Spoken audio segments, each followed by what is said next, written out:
I was 28 the year I realized silence could be louder than a scream.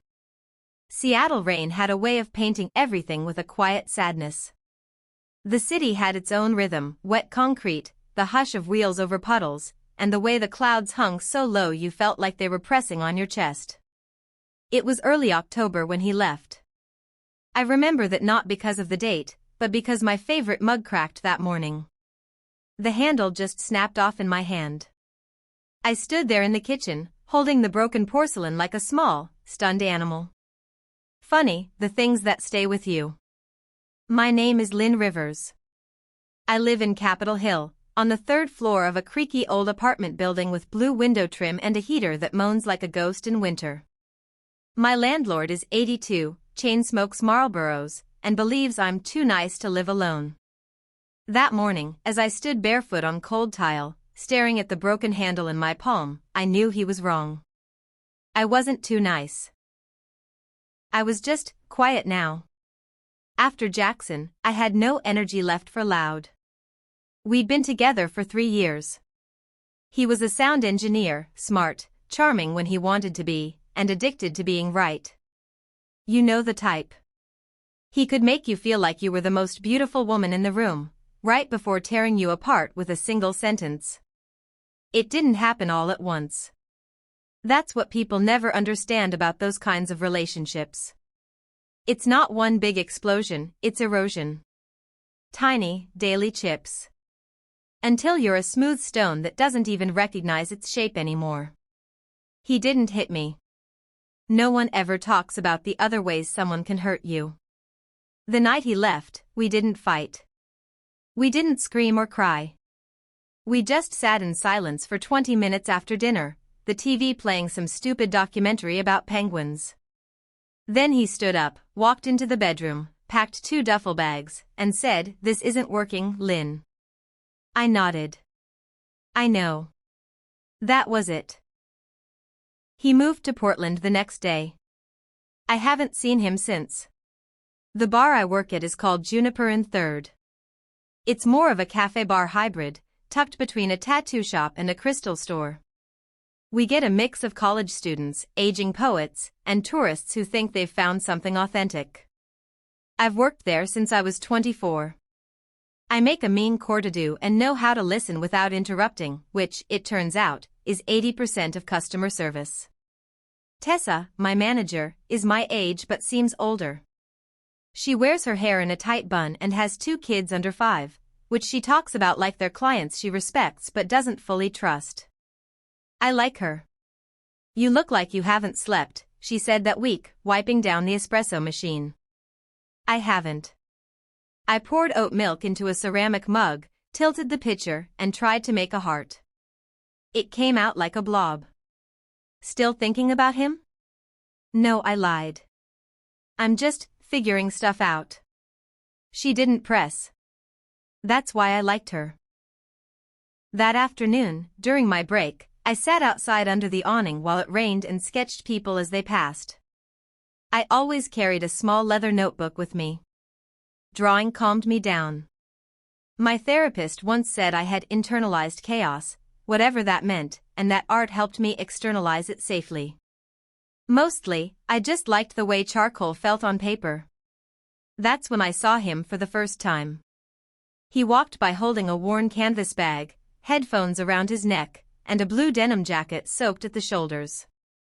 He didn't glance at the cafe. Didn't pause.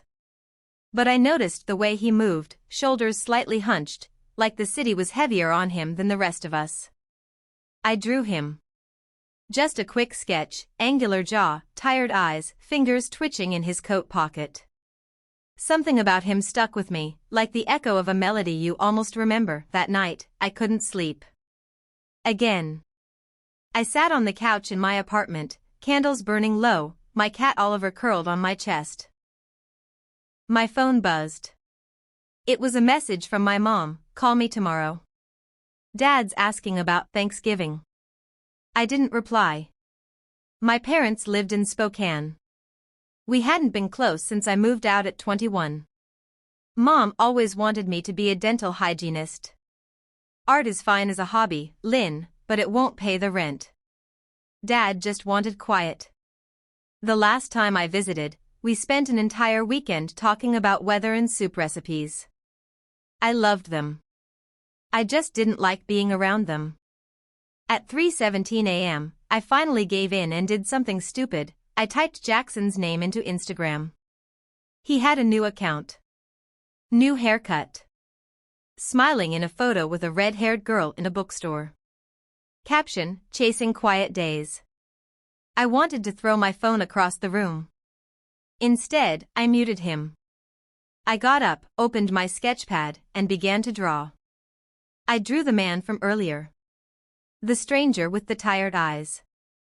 And I gave him a name, the boy who didn't look back. A week later, he came into the cafe. It was a Monday morning, just after the rush. Rain still clung to the windows. He walked in wearing the same denim jacket, headphones slung around his neck, and ordered black coffee. No cream? I asked, mostly to make conversation. He shook his head. Black is fine.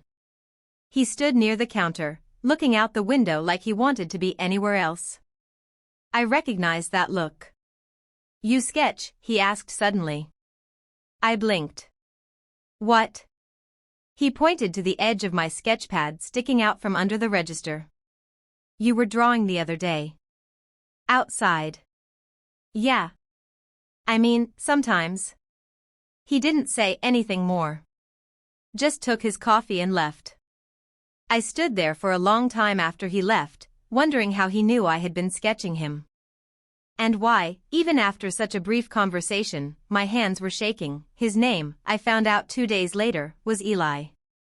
He came in again on Wednesday afternoon. It was drizzling, and the cafe smelled like cinnamon and steamed milk. I was wiping down tables when he walked in, raindrops still clinging to his eyelashes. Hey, he said, voice low but clear. Hey, I replied, trying not to stare. Black coffee? A faint smile tugged at the corner of his lips. You remembered.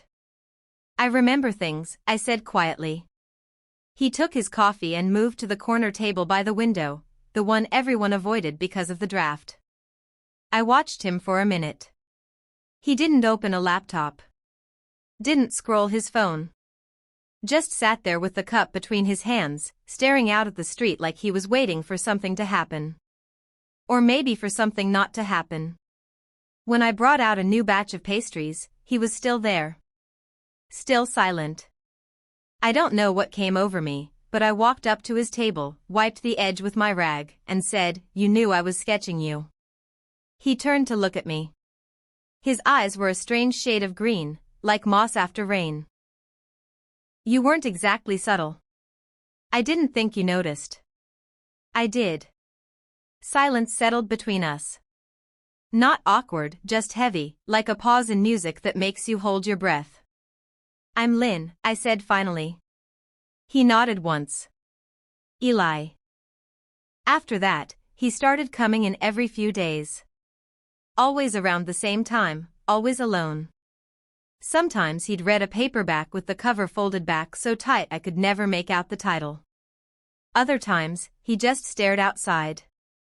He never stayed long, 30 minutes, maybe 40, but he always sat in the same spot. Always drank his coffee black. I didn't ask questions. Neither did he. But I started sketching him again. Not just him sitting, him walking, turning his head, reaching for his cup. I began to fill entire pages with different angles of the same person. It wasn't romantic. At least not then. It was more like I was studying him the way you study a storm on the horizon. Quiet. Distant. But powerful.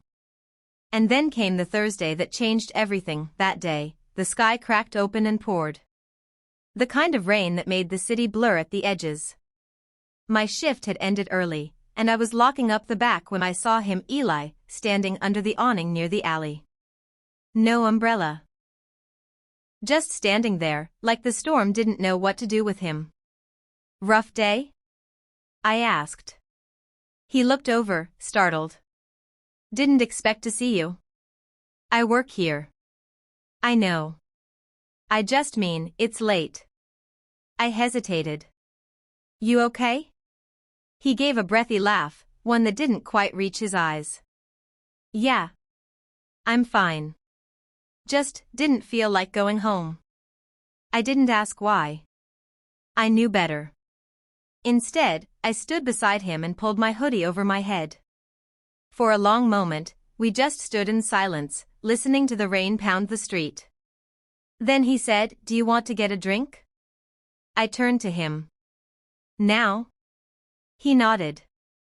I know a place. It's quiet. No music.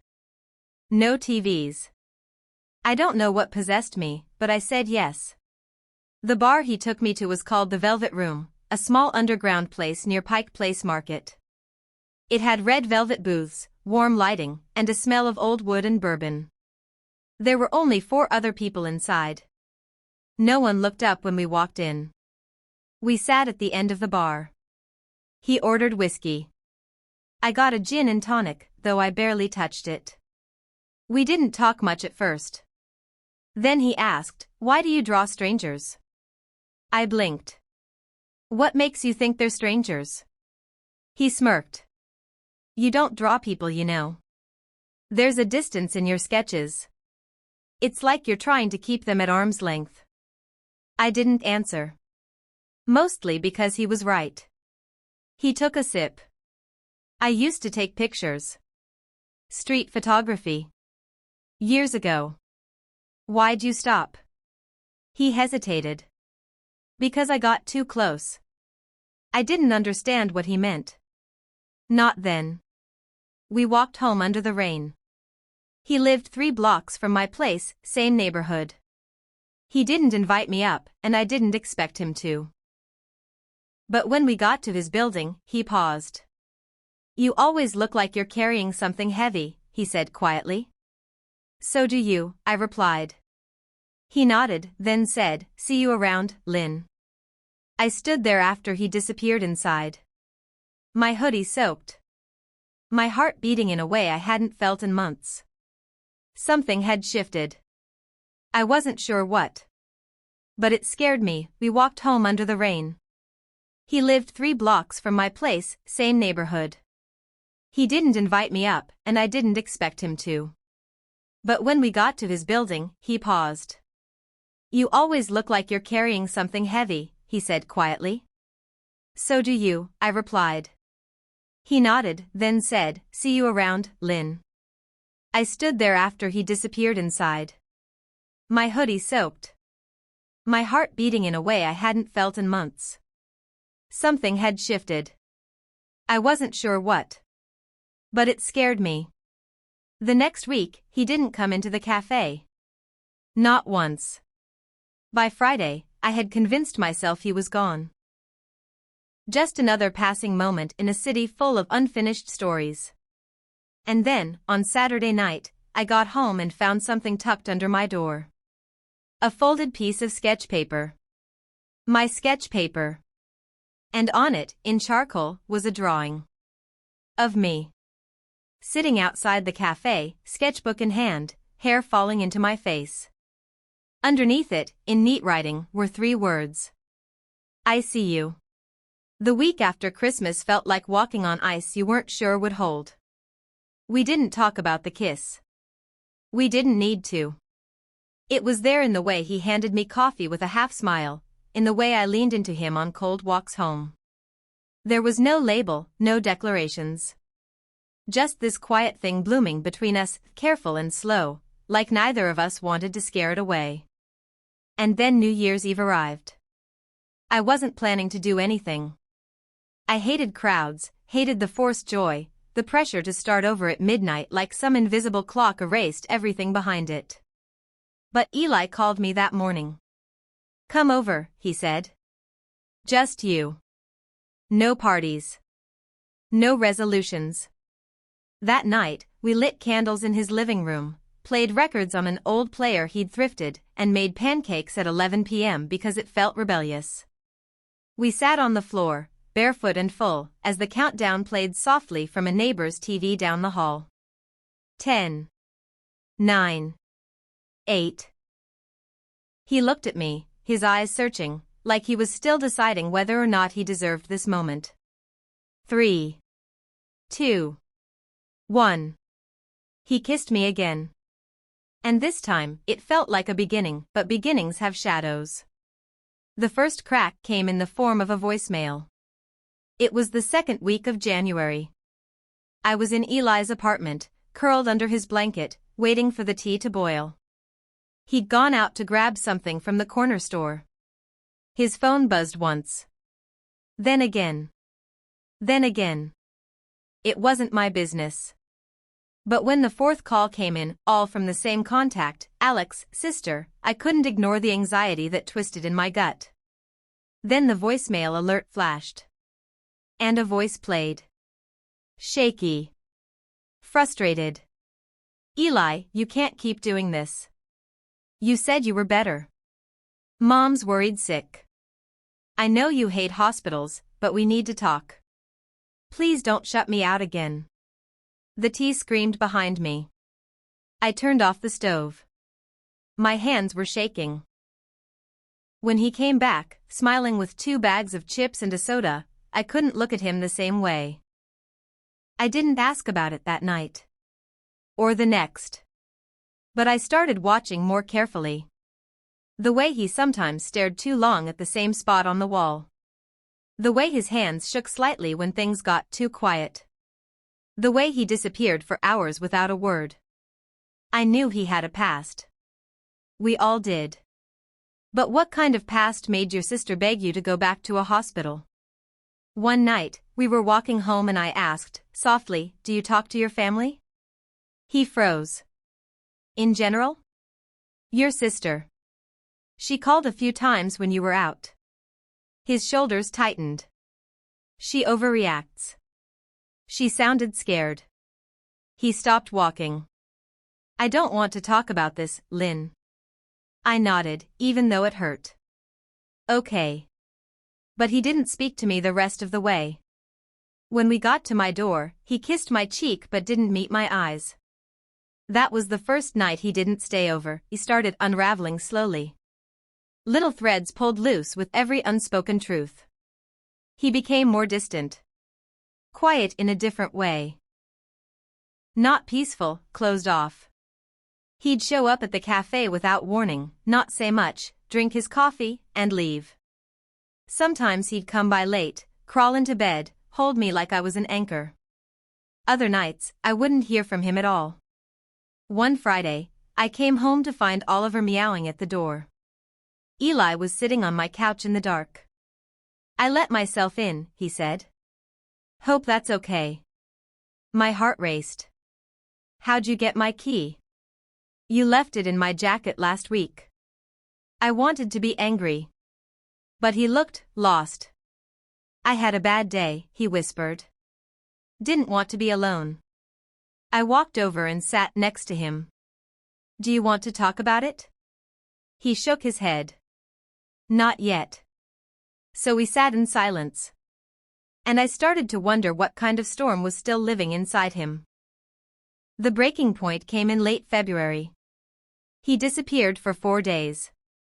No texts. No calls. His phone went straight to voicemail. I checked the hospital website. Checked the obituaries. Drove by his building. Nothing. I was ready to file a missing persons report when he finally showed up at the cafe. Rain-soaked. Hollow-eyed. Can I talk to you? He asked, voice raw. We sat in the back room, the one where I kept my art supplies.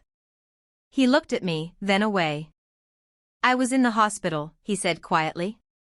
Voluntarily. I said nothing. I let him speak. I have bipolar 2. I was diagnosed 4 years ago after a suicide attempt. I thought I had it under control. But I stopped taking my meds last month. He looked up, ashamed. I thought I was okay. I thought I didn't need them. But I started spiraling. Bad. Couldn't sleep. Couldn't eat. Couldn't feel anything but this buzzing in my head. Tears welled in his eyes. I didn't tell you because I didn't want you to see me like that. I didn't want to ruin what we had. I reached for his hand. You didn't ruin anything, I said. You're still here. That matters. He broke then. Let himself cry. In front of me. With me. And I held him like I wished someone had held me when my world was falling apart. After that, things changed. Not magically. Not perfectly. He started therapy again. Got back on medication. We took things slower. We talked, really talked.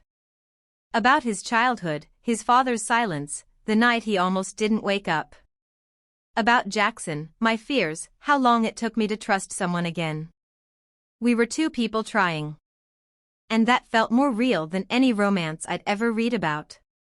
Because love isn't the absence of struggle. It's staying, especially when the hard things show up. Spring came. Cherry blossoms painted the streets. The city thawed. And one night, as we walked home after closing up the cafe, Eli turned to me and said, I'm scared all the time.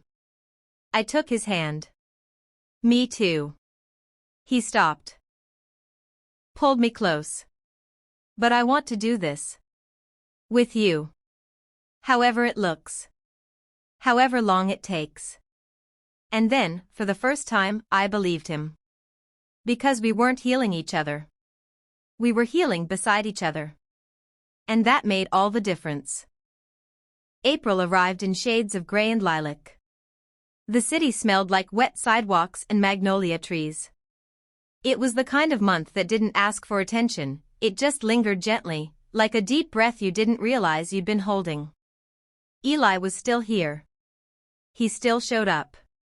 Not always with flowers or grand gestures, but with honesty. With presence.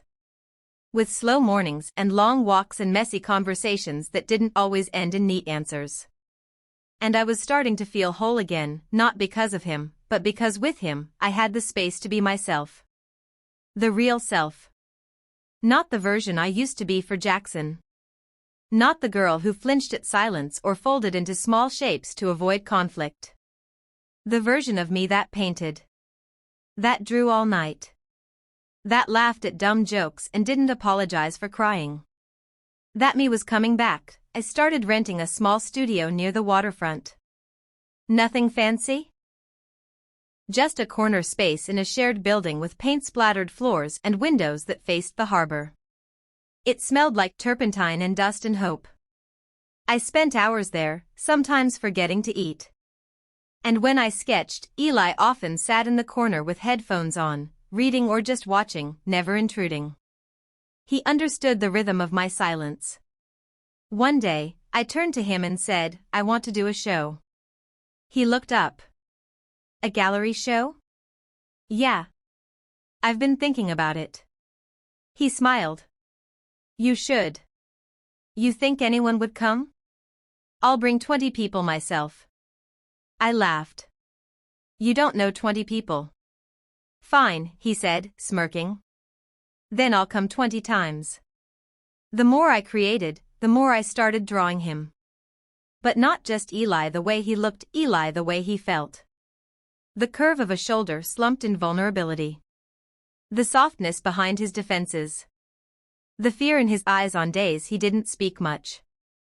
The quiet joy when I brought him coffee without asking. I wasn't drawing a man. I was drawing grief. Survival. Strength. And love. But love, even the quiet kind, doesn't make us invincible. In early May, his sister showed up. I came home from work and found them in my hallway. Eli, leaning against the wall, arms folded. Her, pacing like a storm. She turned to me. You're Lynn? I nodded slowly. I'm Alex. I'm his sister. Eli didn't meet my eyes. We need to talk, she said. All three of us. I hesitated, heart pounding. Okay. We went inside. sat awkwardly around my kitchen table. Alex spoke first. He didn't tell you, did he? Tell me what? She looked at him. Eli, she deserves to know. Eli exhaled sharply, like bracing for a wave. I stopped therapy again. What? I didn't stop taking my meds, but I haven't been going to sessions. Alex added, he told me he was fine. That he didn't need it anymore. But he always says that before the spiral starts. He looked up at me, exhausted. I didn't want you to worry. I was scared you'd leave. My throat tightened. I wouldn't leave because of the truth, Eli. I'd leave because of the lie. Silence. Then Alex said softly, you've been good for him. I see that. But love doesn't replace help. And I can't lose him again. She got up and left. The door closed like a period at the end of a painful sentence. I stood in the kitchen, my back to him. He said nothing. I said nothing. But I could feel it. That something between us had cracked that night. I didn't sleep. And when morning came, Eli was already gone. He left a note, I'm sorry. I don't know how to be enough. For 3 days, he vanished again. This time I didn't panic. I didn't chase. I waited. And then, late one night, he called. I answered on the first ring. I'm in Spokane, he said. Your mom's? Yeah. Are you okay? A long pause. I'm trying to be. That silence between us, it wasn't cold this time. It was heavy, yes. But it held something sacred. He said, I want to get better. For real this time. Not for you. Not for Alex. For me. I swallowed back the lump in my throat. I'm proud of you. Another pause. I don't know how long I'll be gone. I'll be here, I said. If you come back whole, I'll be here. The weeks without him were hard. But I didn't fall apart. Because something inside me had changed. I wasn't the girl waiting by the window anymore. I was the girl painting through the ache. Building something. Becoming something. And when June came, I had my first gallery showing. It was called The Quiet Between Us. 27 pieces. All sketches. All raw. All personal. People cried. People lingered. People asked me who the boy in the charcoal was, the one with the heavy eyes and quiet strength. I just said, someone who taught me what healing looks like. He came back in July. I was closing the studio when I saw him across the street. Same denim jacket. Hair longer now. Beard trimmed. But his eyes. His eyes were steadier. He walked up, not rushed, not hesitant. Hi, he said. Hi. I'm better, he said softly. Not fixed. But better. I'm not the same either, I said. He smiled, the kind of smile that hurts in the best way. I saw the pictures online. Your gallery. It was beautiful. You were in it, I said. I know, he whispered. We stood there in the middle of the sidewalk while the city moved around us. And for once, I wasn't afraid. Because I knew, no matter what came next, I had already survived myself. And so had he. We didn't say I love you that night. We didn't have to. Some things are said without words. Some stories are written in the quiet. And some love, the real kind, begins where the noise ends.